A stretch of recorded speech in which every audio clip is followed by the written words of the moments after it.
यार तेरा प्रॉब्लम क्या है? बोलना, क्या प्रॉब्लम? मैं बताती हूँ कि इसकी प्रॉब्लम क्या है।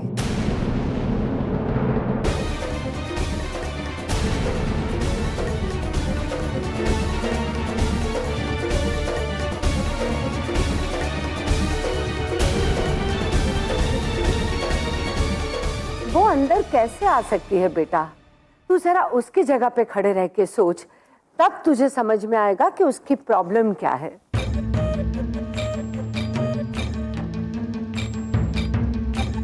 बेटा, ये कोई मुंबई या दिल्ली नहीं है, ये एक छोटा सा शहर है हरिद्वार। उसी हरिद्वार से एक छोटे से गरीब मोहल्ले की लड़की है बेचारी। दिन में चाहे जो गुल खिला ले, पर रात को किसी और के यहाँ थोड़ी रुक सकती है। आखिर संस्कार नाम की भी तो कोई चीज होती है ना।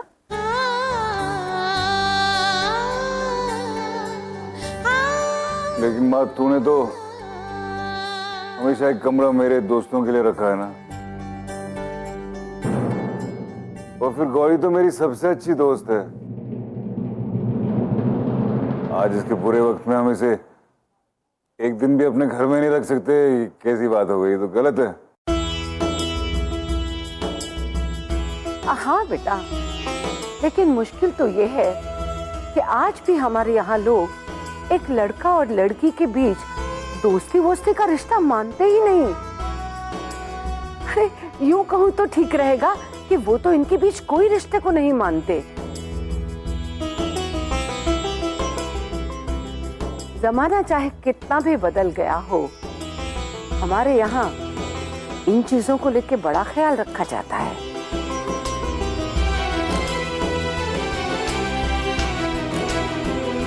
और ये बात ये लड़की बहुत अच्छी तरह समझती है ना गौरी?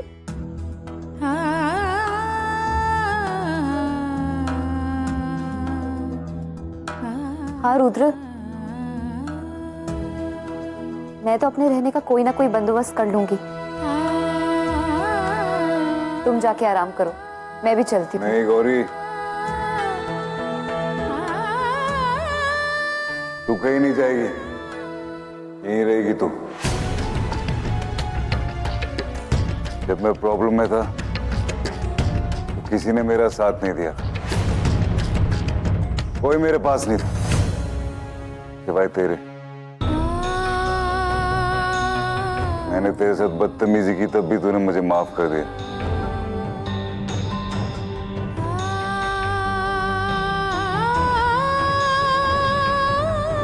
हमेशा मेरे साथ रही, और आज जब तू मुसीबत में तो मैं पीछे हट जाऊं?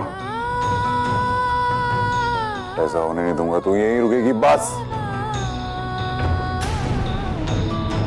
देखता हूं मुझे कौन रोकता है, ये दुनिया वाले या फिर ये घर वाले।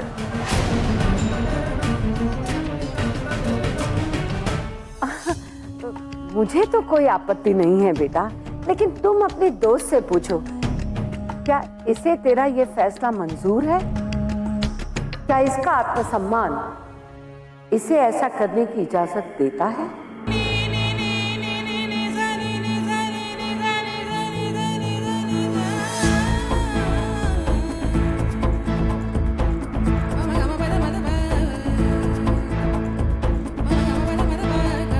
गौरी,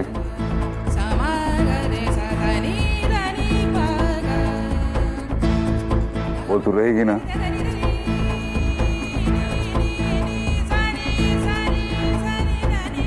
तू रुकेगी ना यहाँ पे? बोल।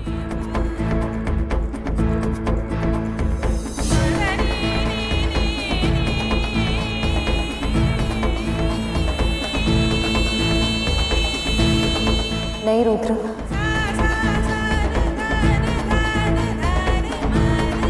मैं तुम्हारे घर में नहीं रुक सकती। ये सही नहीं है।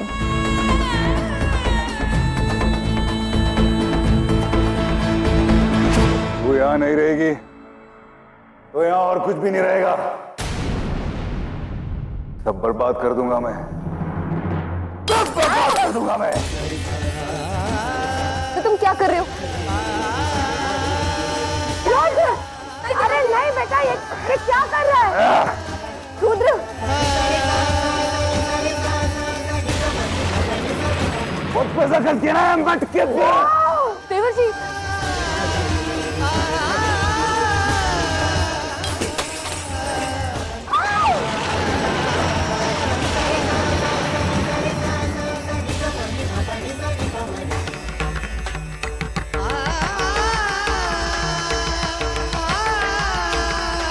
ये क्या पागलपन है? देखो तो।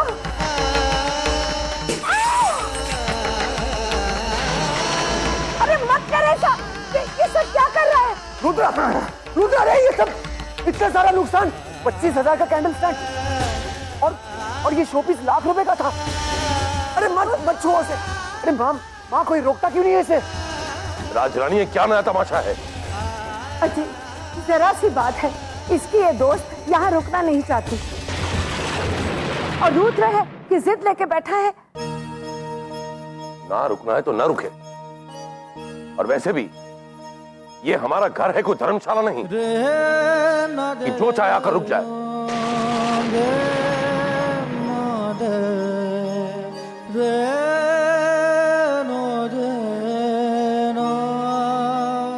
राजरानी जी, इसे बता दीजिए कि हरिद्वार में और बहुत सारी धर्मशालाएं हैं, जाकर अपना रहने का बंदोबस्त कहीं और कर ले।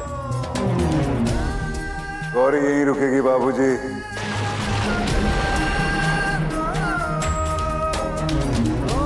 ये नहीं हो सकता।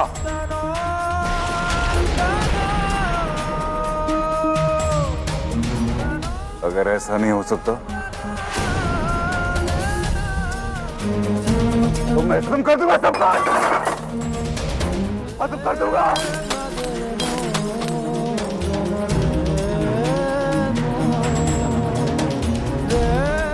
आग लगा दूंगा सारे घर को। रुद्र, ये क्या कर रहे हो बेटा? देवर जी, ये क्या कर रहे हैं आप? मेरी बात सुनिए, मत करिए ऐसा। आप ऐसा क्यों कर रहे हैं देवर जी? अरे ऐसे रुद्र, ऐसा मत करो रुद्र, रुक जाओ। देवर जी! रुद्र, बस बंद करो अब ये। बहुत नाज है ना तुझे अपनी दोस्ती पे, तो जाके रोक उसे आग लगाने से। रुद्र, पता है ये लड़का शराब के नशे में सब कुछ बर्बाद कर देगा।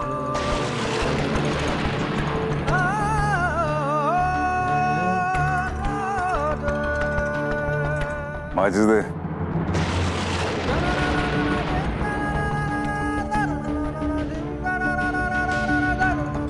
माचिस दे। अरे देना। रुद्र, प्लीज मान जाओ रुद्र, ऐसा कुछ भी मत करना। अपनी हालत देखो, शराब ने तुम्हें फिर क्या से क्या बना दिया। तुमने मुझसे प्रॉमिस किया था ना कि तुम अब ऐसी वैसी कोई भी हरकत नहीं करोगे। प्लीज रुद्र, प्लीज ऐसा वैसा कुछ मत करना, प्लीज। आज मैं तेरी बिल्कुल कोई बात नहीं सुनूंगा। मैं सिर्फ एक बात सुनना चाहता हूं कि तू यहां रुकेगी।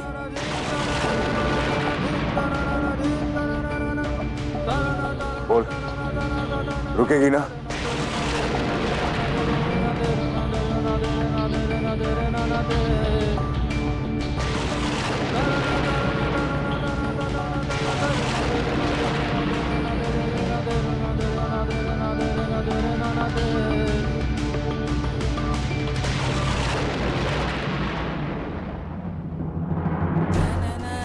गौरी, देवर जी को अभी समझाने का कोई फायदा नहीं है। देखो, समझदारी इसी में है कि हम उनकी बात समझ जाए। इसलिए प्लीज अपनी ये जिद छोड़ दो और मान लो उनकी बात।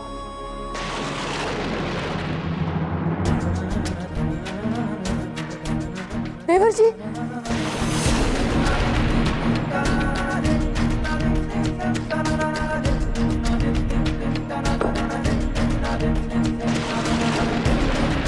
देखो तुम जानती हो ना, अगर तुम देवर जी की बात नहीं मानोगी तो वो क्या कर सकते हैं।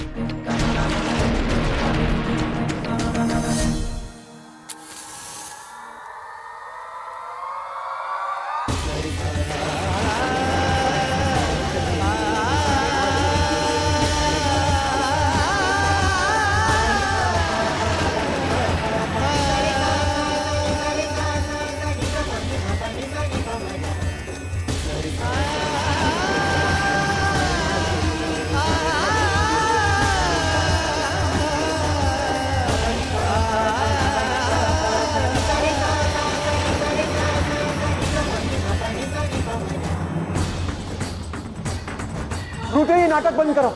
अगर इस हवेली को आग लगी तो करोड़ों का नुकसान हो जाएगा। प्रभु जी, देवर जी को बर्बादी के रास्ते पर चलने से हमेशा तुमने एक सच्ची दोस्त बनकर उन्हें रोका। प्लीज आज भी ऐसा कर लो, बदल दो अपना फैसला और मान जाओ उनकी बात प्लीज।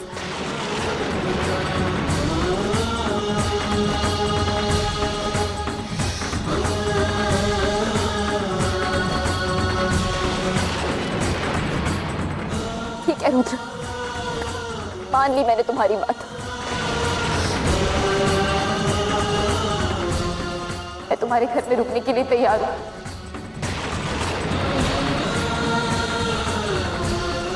पर प्लीज प्लीज ऐसा वैसा कुछ मत करना।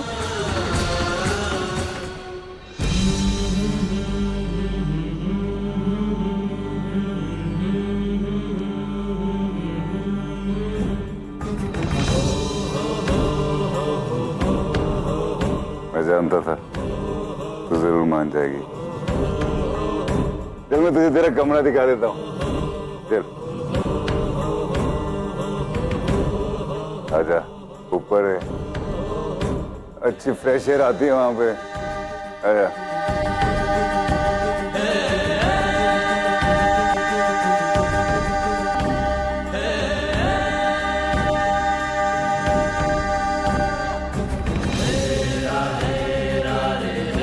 अच्छा कमरा है,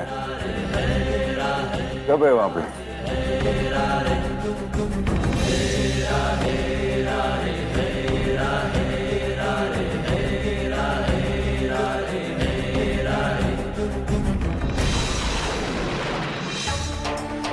राजरानी जी, ये सब देखने के बाद मुझे पूरा विश्वास हो गया है कि आपका लाडला आपके हाथों से निकल चुका है। जब भी मैं ये सोचता हूं कि अब इससे बुरा वो क्या करेगा, तो फिर कोई नया तमाशा लेकर घर आ जाता है। पर कौन थी वो लड़की, कौन थी उसके साथ? वो दरअसल बस बस राजरानी जी बस। मैं जानता हूं कि आप क्या कहने वाली है, पर अब मुझे और कुछ नहीं सुनना, क्योंकि मैं समझ गया हूं कि अब आपकी मर्जी इस घर में नहीं चलने वाली। अब तो इस घर में आपके साहबजादे की मर्जी चलेगी। अब वही होगा जो आपके साहबजादे चाहेंगे, वरना वो पूरे घर को आग लगा देंगे, बर्बाद कर देंगे। डिस्गस्टिंग। सुनिए तो,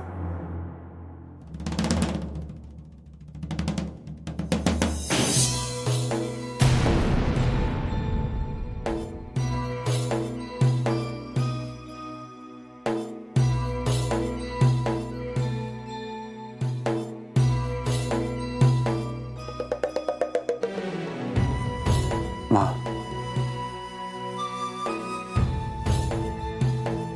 मैं जानता हूं कि बाबूजी की यह बात आपको अच्छी नहीं लगी, लेकिन वो भी अपनी जगह सही है माँ। आज रुद्र ने बदतमीजी की सारी हदें पार कर दी है। बिजनेस में, सोसाइटी में, हर जगह हमें उसकी वजह से लॉस हुआ है, हमारी नाक कटी है। आपने देखा ना, आज उस लड़की को सिर्फ एक रात इस घर में रखने के लिए उसने हमारा कितना नुकसान कर दिया है। और अगर वो कुछ दिन और हमारे साथ रही तो हमारी इलेक्ट्रिसिटी, हमारा खाना पीना सब हमारा ही वेस्ट होगा ना माँ।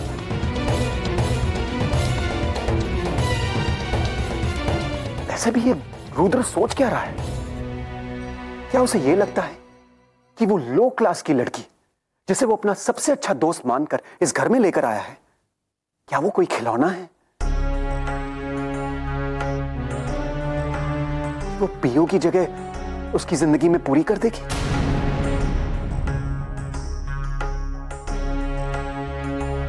नहीं मां, यह सिर्फ रुद्र का पागलपन है। तो मैं तो बस भगवान जी से प्रार्थना करूंगा कि वो हमें इस पागलपन से बचा ले। मुझे लगता है कि वो देवर जी को बहुत अच्छी तरह से। तुम्हें जो भी लगता है, मुझे उसकी कोई परवाह नहीं है। और अपने देवर जी की तरफदारी करना अब बंद कर दो, क्योंकि इस घर में और बहुत सारी जिम्मेदारियां हैं जिस पे तुम्हें ध्यान देना चाहिए। ऐसे क्या देख रही हो? मेरे पैरों में जरा बाम लगा दो, बहुत दर्द कर रहे हैं। और जरा जल्दी करना, रात बहुत हो चुकी है और सुबह जल्दी उठना है। गुड नाइट माँ। Good night.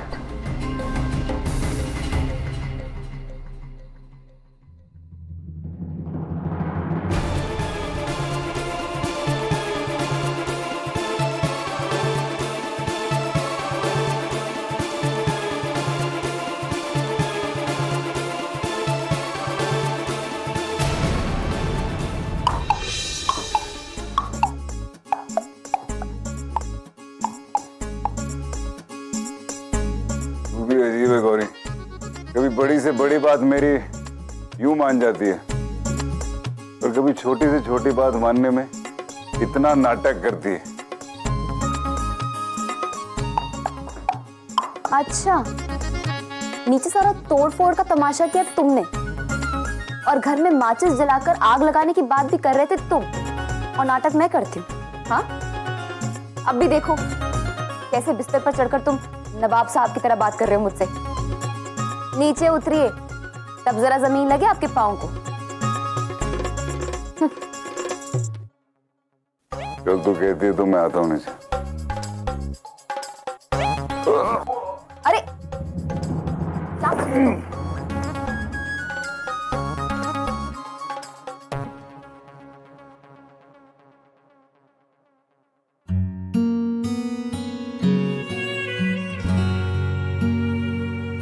गौरी,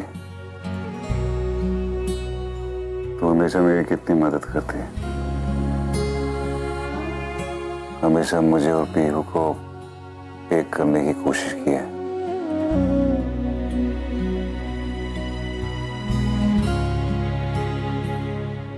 और आज जब तू मुसीबत में है,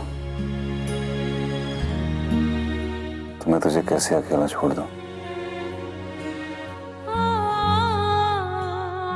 और एक मेरा परिवार है जो मुझे कभी समझता ही नहीं, माँ भी नहीं। मैं ही बेवकूफ हूं जो इस बात की उम्मीद रखता हूं कि वो मुझे कभी समझ पाएंगे।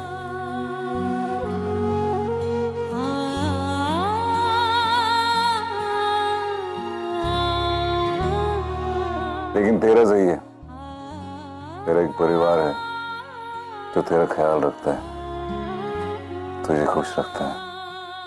तेरी एक माँ है, माँ है जो तुझसे प्यार करती है।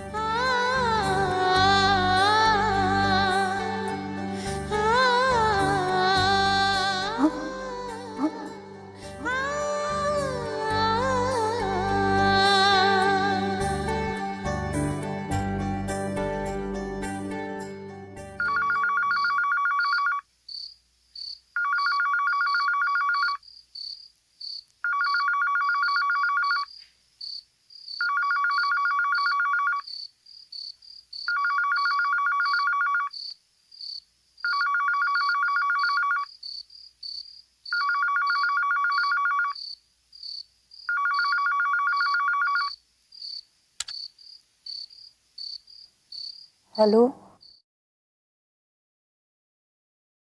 ये ले बात कर।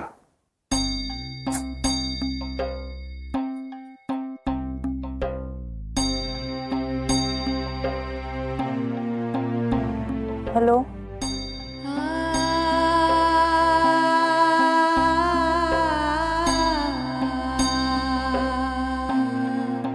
हेलो माँ। गौरी बेटा, कहाँ है तू? अरे हम लोग यहाँ बहुत परेशान हो रहे हैं, तेरा मोबाइल फोन भी काम नहीं कर रहा है। कहाँ है तू? मैं तुझे अभी लेने आती हूँ। माँ, तुझे परेशान होने की कोई जरूरत नहीं है, मैं बिल्कुल ठीक हूँ। वो मेरे फोन की बैटरी खत्म हो गई थी ना, इसलिए फोन नहीं कर पाई। बस अभी रुद्र के घर पर अपना फोन चार्जिंग पर लगाया है।